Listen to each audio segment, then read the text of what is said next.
भारतीय दंड संहिता के अंतर्गत चोट के बाद अधिक गंभीर अपराध जिसका संबंध मानव शरीर से है वह है व्यापहरण और अपहरण। अपहरण के अपराध के संबंध में चर्चा इस वीडियो में की जा रही है। महिलाओं एवं बच्चों का अपहरण एवं व्यापहरण एक सामान्य बात हो चुकी है। महिलाओं का अपहरण सामान्यतः विवाह एवं शारीरिक संबंध स्थापित करने के लिए किया जाता है। भीख आदि के लिए तो बालकों का व्यापहरण सामान्यतः किया जाता है। आजकल मुक्तिधन जिसे फिरौती कहते हैं, फिरौती के लिए व्यापहरण किया जाना सामान्य सी बात हो गई है।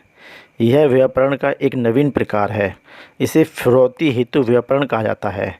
इसके लिए अवयस्क बालकों के व्यापहरण की तो बाढ़ सी आ गई है।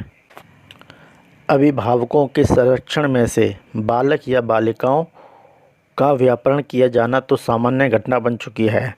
इस प्रकार की घटनाओं में निरंतर वृद्धि हो रही है। भारतीय दंड संहिता के अध्याय 16 के अंतर्गत जो मानव शरीर पर प्रभाव डालने वाले अपराधों का उल्लेख किया जा रहा है, वहाँ पर व्यापहरण, अपहरण, दासत्व और बलात्संग के विषय में बताया गया है। इस प्रकार अपराध को रोकने हेतु भारतीय दंड संहिता में व्यापक उद्बंध किए गए हैं। भारतीय दंड संहिता की धारा 359 से धारा 374 में इस संदर्भ में व्यापक उद्बंध किए गए हैं। व्यापहरण, जिसे इंग्लिश में किडनैपिंग कहा जाता है। भारतीय दंड संहिता की धारा 359 व्यापहरण को परिभाषित नहीं करती है। यह धारा केवल यह बताती है कि व्यापहरण दो प्रकार का होता है। नंबर 1, भारत में से व्यापहरण। नंबर 2, विधिपूर्ण संरक्षकता में से व्यापहरण। व्यापहरण शब्द अंग्रेजी किडनैपिंग शब्द का हिंदी अनुवाद है, जिसका अर्थ होता है बाल चौर्य। यह निश्चित उम्र के बालक और बालिकाओं को चुरा लेना ही व्यापहरण कहलाता है। धारा 359 व्यापहरण के निम्नलिखित दो प्रकारों को मान्यता प्रदान करती है। नंबर 1, भारत में से व्यापहरण, जिसका उल्लेख धारा 360 में दिया गया है। नंबर 2, विधिपूर्ण संरक्षकता में से व्यापहरण, जिसका उल्लेख धारा 361 में दिया गया है। वस्तुतः यह दोनों व्यापहरण एक दूसरे में व्याप्त हैं। जैसे कि उदाहरण देख लेते हैं। किसी अवयस्क शिशु का भारत में से किया गया व्यापहरण विधिपूर्ण संरक्षकता में से किया गया व्यापहरण भी है। यानी इस एग्जाम्पल के अंदर दोनों चीज़ आ जाती हैं। भारत में से व्यापहरण भी आ जाता है और विधिपूर्ण संरक्षकता में से व्यापहरण भी आ जाता है। नंबर जो पहला पॉइंट है भारत में से व्यापहरण, इसे देख लेते हैं। इसमें क्या कहा गया है। पहला पॉइंट है भारत में से व्यापहरण। इसमें क्या कहा गया है देखते हैं। भारतीय दंड संहिता की धारा 360 भारत में से व्यापहरण को परिभाषित करती है। जो कोई, परिभाषा में कहा गया है, जो कोई किसी व्यक्ति का उस व्यक्ति की या उस व्यक्ति की ओर से सम्मति देने के लिए वैध रूप से प्राधिकृत किसी व्यक्ति की सम्मति के बिना भारत की सीमाओं से परे प्रवहन कर देता है, वह भारत में से उस व्यक्ति का व्यापहरण करता है। जिसकी परिभाषा में कहा गया है। इसकी परिभाषा में कई शब्द ऐसे हैं जिसे समझ में नहीं आ रहे, उसका उल्लेख हम आगे करेंगे।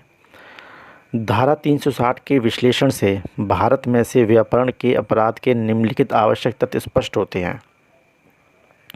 नंबर 1, अभियुक्त द्वारा किसी व्यक्ति का भारत की सीमाओं से परे प्रवहन किया गया हो। नंबर 2, ऐसा प्रवहन पीड़ित व्यक्ति या उसकी ओर से सम्मति देने हेतु विधिक प्राधिकृत व्यक्ति की सम्मति के बिना किया गया हो। भारत की सीमाओं से परे किसी व्यक्ति का प्रवहन, इसमें देख लेते हैं क्या कहा गया है। प्रवहन शब्द भारतीय दंड संहिता में परिभाषित नहीं है। सामान्यतः प्रवहन से तात्पर्य ले जाने या पहुंचा देने से है। यह आवश्यक है कि पीड़ित व्यक्ति का प्रवहन भारत की सीमाओं से परे किया गया हो। धारा 360 में प्रयुक्त व्यक्ति शब्द का तात्पर्य नैसर्गिक व्यक्ति से है, चाहे वह स्त्री हो या पुरुष हो, वयस्क हो या अवयस्क हो, भारतीय नागरिक हो या विदेशी नागरिक हो। उदाहरण देख लेते हैं। एक व्यक्ति जो 30 वर्ष का एक व्यक्ति है, बी को बिना उसकी सम्मति के भारत से नेपाल ले जाता है। यहाँ भारतीय दंड संहिता की धारा 360 के अंतर्गत भारत में से व्यापहरण का दोषी है। नंबर 2 है सहमति का अभाव। सहमति के अभाव में कहा गया है, सहमति का अभाव व्यापरण का एक आवश्यक तत्व है। दोनों ही प्रकार के व्यापरण में वैध सहमति का अभाव होता है। अभियुक्त को धारा 360 में परिभाषित अपराध हेतु दायी ठहराने के लिए अभियोजन पक्ष को यह सिद्ध करना होगा कि अभियुक्त ने पीड़ित व्यक्ति की सहमति के बिना, यदि वह सहमति देने के लिए विधिक सक्षम था, भारत में से परे प्रवरण किया हो, या बी पॉइंट है, अभियुक्त ने पीड़ित व्यक्ति की ओर से सहमति देने हेतु प्राधिकृत व्यक्ति की सहमति के बिना भारत की सीमाओं से परे प्रवरण किया हो। सेकंड नंबर जो मेन हेडिंग दी गई है, विधिपूर्ण संरक्षकता में से व्यापरण, जिसका उल्लेख धारा 361 में है। उसमें देखते हैं क्या कहा गया है। भारतीय दंड संहिता की धारा 361 विधिपूर्ण संरक्षकता में से व्यापरण को परिभाषित करती है, जो इस प्रकार है। जो कोई किसी अप्राप्त वय यानी कि अवयस्क माइनर को, यदि वह नर है तो 16 वर्ष से कम आयु का हो, यदि वह नारी हो तो 18 वर्ष से कम आयु वाली हो, या किसी विकृत चित्त यानी कि अनसाउंड माइंड व्यक्ति को ऐसे अप्राप्त वय या विकृत चित्त व्यक्ति के विधिपूर्ण संरक्षक की संरक्षकता में से ऐसे संरक्षक की सम्मति के बिना ले जाता है या बहका ले जाता है, वह ऐसे अप्राप्त वय या विकृत चित्त व्यक्ति का विधिपूर्ण संरक्षकता में से व्यापरण करता है। धारा 361 के प्रावधान का विश्लेषण करने पर विधिपूर्ण संरक्षकता में से व्यापरण के निम्नलिखित आवश्यक तथ्य स्पष्ट होते हैं। नंबर 1, किसी अवयस्क या विकृत चित्त व्यक्ति को ले जाना अथवा बहका ले जाना। नंबर 2, ऐसे अवयस्क यदि वह नर हो तो 16 वर्ष से कम और नारी हो तो 18 वर्ष से कम आयु की हो।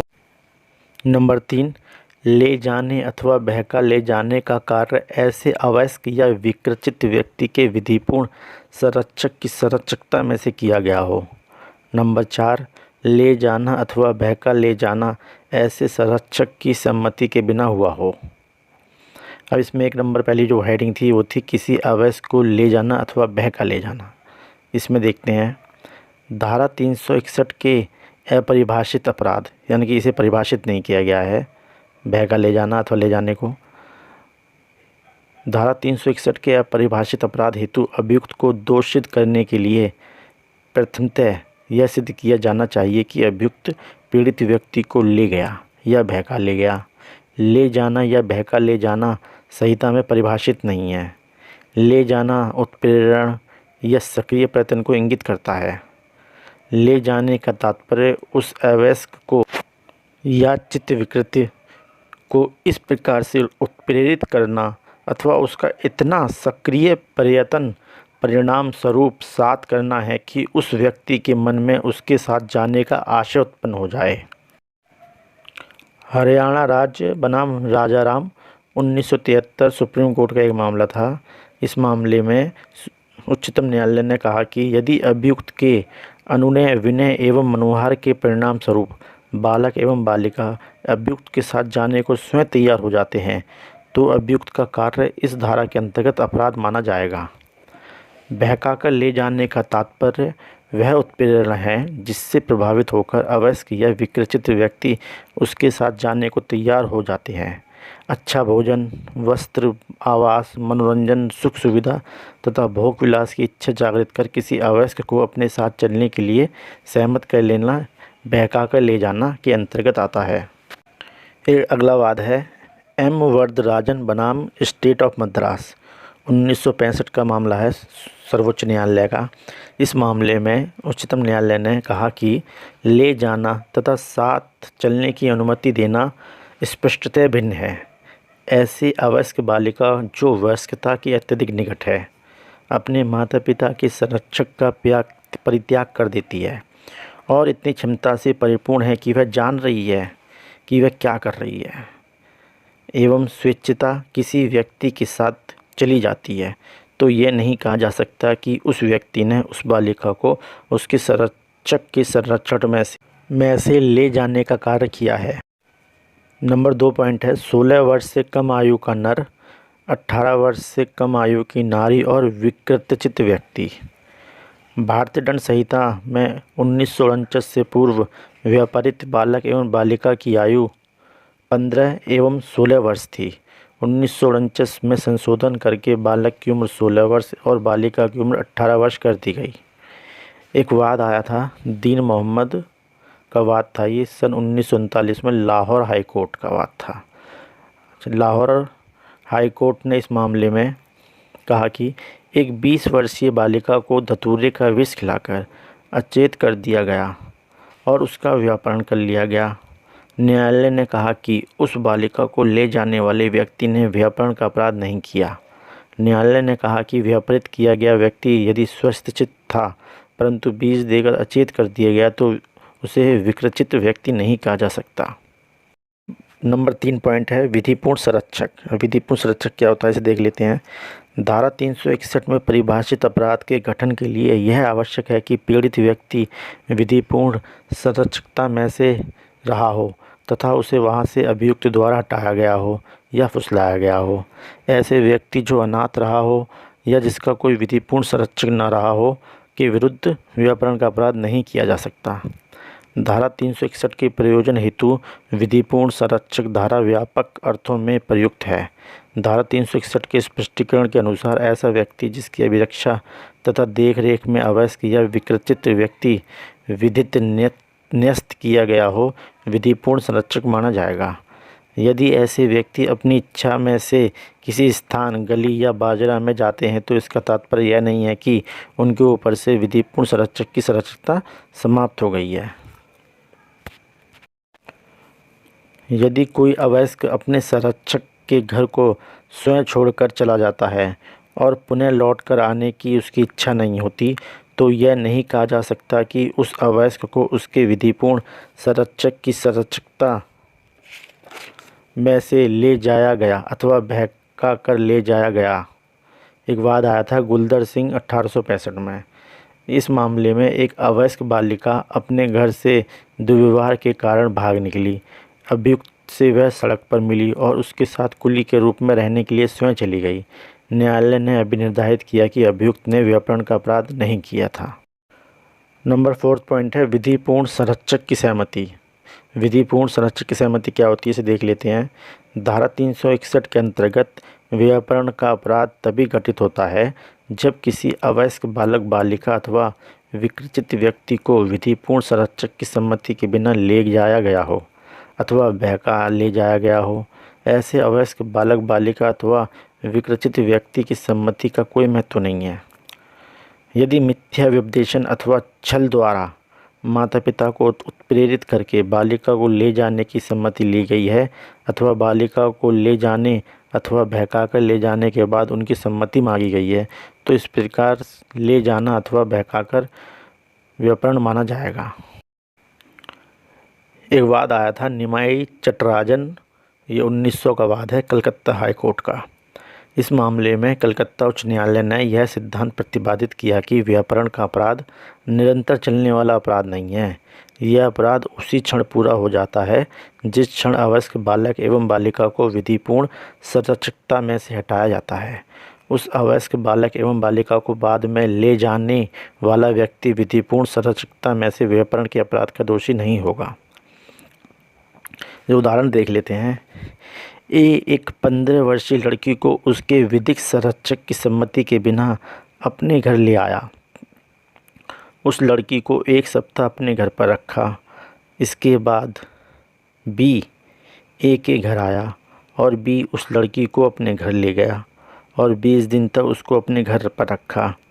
बी का मित्र सी बी के घर आया और उस लड़की को कलकत्ता लेकर चला गया। कलकत्ता में सी और लड़की को पुलिस ने गिरफ्तार कर लिया। इस उदाहरण में केवल ए लड़की के व्यापरण के अपराध के लिए दोषी होगा। बी एवं सी लड़की के व्यापरण के अपराध के लिए दोषी नहीं होंगे क्योंकि व्यापरण का अपराध निरंतर चलने वाला अपराध नहीं है। भारतीय दंड संहिता की धारा 361 को लागू होने के लिए आशय का कोई महत्व नहीं है। अर्थात यदि कोई व्यक्ति अच्छे आशय से भी बच्चे को उसके विधिपूर्ण संरक्षक की सहमति के बिना ले जाता है तो वह व्यापरण के अपराध का दोषी होगा। उदाहरण देख लेना, उदाहरण में आसानी समझ में आ जाएगा। ए जो अपने बच्चे को खो चुका है को बी जो एक 4 वर्षीय बच्चा है उसके पड़ोस में रहता है, उस बच्चे से उसे बहुत स्नेह हो जाता है। ए उस बच्चे से अनुराग एवं प्रेम के कारण अपने पड़ोसी के घर से चुपचाप ले आता है। वह उस बच्चे के साथ कुछ समय बिता सके एवं उसके बाद बच्चे को सुरक्षित उसके घर लौटा दे, यही सोचकर वह बच्चा अपने पड़ोसी के यहाँ से ले आता है। बच्चे के माता पिता बच्चे के खो जाने की रिपोर्ट लिखवाते हैं। ए बच्चे को पड़ोसी के घर पहुंचाने जा ही रहा था कि बीच में पकड़ लिया जाता है। ए व्यापरण के अपराध का दोषी होगा। व्यापरण के लिए दंड भारतीय दंड संहिता की धारा 363 में दी गई है। 363 में कहा गया है कि जो कोई भारत में से या विधिपूर्ण संरक्षकता में से किसी व्यक्ति का व्यापरण करेगा, वह दोनों में से किसी भांति के कारावास से, जिसकी अवधि 7 वर्ष तक की हो सकेगी, दंडित किया जाएगा और जुर्माने से भी दंडनीय होगा। लीगल के अगले भाग में हम अपहरण एवं अपहरण के दंड के बारे में विस्तार से चर्चा करेंगे। दोस्तों, कैसा लगा आपको ये वीडियो अच्छा लगा हो तो सब्सक्राइब कीजिए और वीडियो में कोई कमी रह गई हो तो कमेंट करके बताइएगा ज़रूर। धन्यवाद।